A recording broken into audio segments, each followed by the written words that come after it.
வாழ்க வளமுடன். பேராசி ஆனந்தி அன்பழகன், திருவண்ணாமலை. 766வது பாடல். யாருது? திருமூலரின் திருமந்திரத்திலேருந்து இன்னைக்கு சிந்தனைக்கு எடுத்துப்போம். அண்ணல் இருப்பிடம் மாறும் அருகிலார், அண்ணல் இருப்பிடம் ஆய்ந்து கொள்வார்க்கு, கண்ணல் அழிகின்ற உள்ளே அமர்ந்திடும் அண்ணலை காணில் அவனில் லாகுமே அப்படின்னு கொடுத்துருக்காங்க. அண்ணல் இருப்பிடம் மாறும் அருகிலார். அண்ணல் அப்படின்னாங்க தன்னை விட உயர்ந்தவர்கள். சில பேர் சொல்லுவாங்களா, அண்ணன் மகாத்மா காந்தி, காமராஜர், அறிவில் உயர்ந்தவர்கள், சிறந்தவர்கள், தொண்டு மனப்பான்மையோடு இருப்பவர்களுக்கு என்ன பண்ணாங்க? அண்ணல்னு சொல்லக்கூடிய அந்த ஒரு மதிப்பை தருகிறார்கள். அதுபோல் நமக்கு அண்ணல் யாரு? இறைவன். அந்த இறைவன் தான் நமக்குள் இருக்கிறார். அப்ப அண்ணனை நான் உணர்ந்துக்கணும். அவருடைய இருப்பிடத்தை நாம் உணர்ந்து கொள்ள வேண்டும், தெரிந்து கொள்ள வேண்டும். அப்படின்னா என்ன சொல்றாரு அப்படின்னா, அண்ணன் இருப்பிடம் ஆய்ந்து கொள்வாருக்கு. உங்களுக்குள்ள தேடுதல் இருக்கணும். ஆன்மா தேடுதல் இருந்தாதான் ஆன்மா உயர்நிலை அடைய முடியும், இறைவனை உணர்ந்து கொள்ள முடியும்.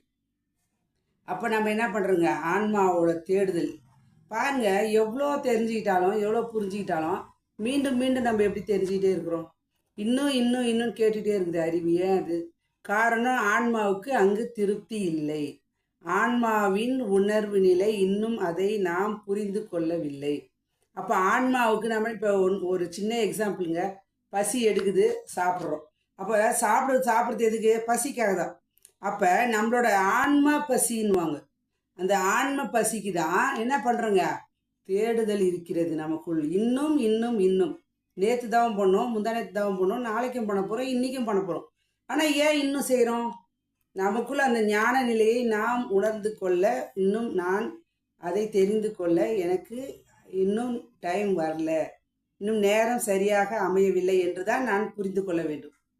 அப்ப அண்ணல் இருப்பிடம் ஆய்ந்து கொள்வாருக்கு, கண்ணல் அழுகின்ற உள்ளே அமர்ந்திடும்.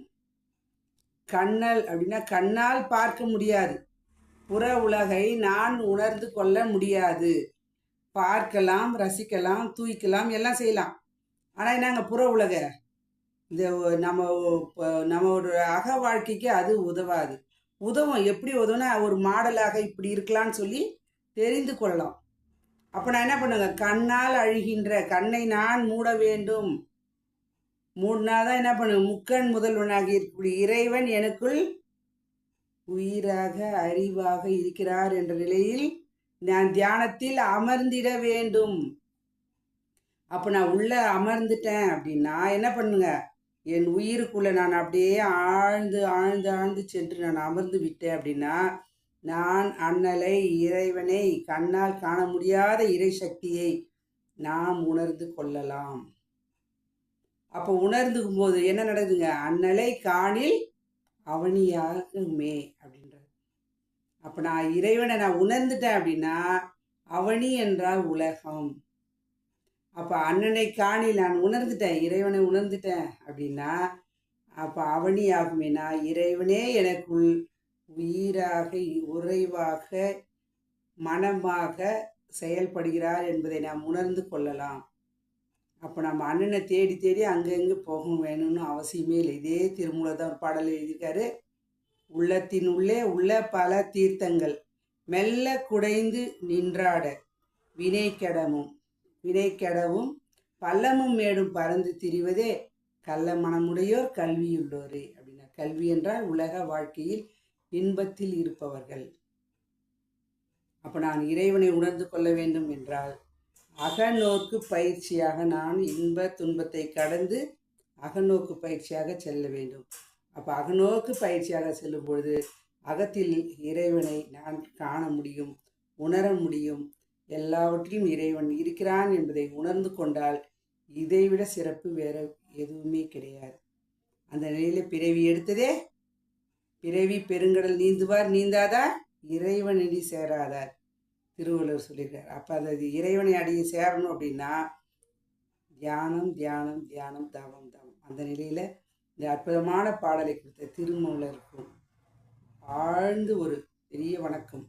ஏன்னா இந்த அளவுக்கு நம்மளோட சிந்தனையை தூண்டி விட்டுருக்காரு அப்படின்னா அவரோட அறிவு இந்த பிரபஞ்சம் முழுவதும் நீக்கமர நிரம்பி எல்லாருக்குள்ளேயும் இருந்து இயங்கி கொண்டிருக்கிறது.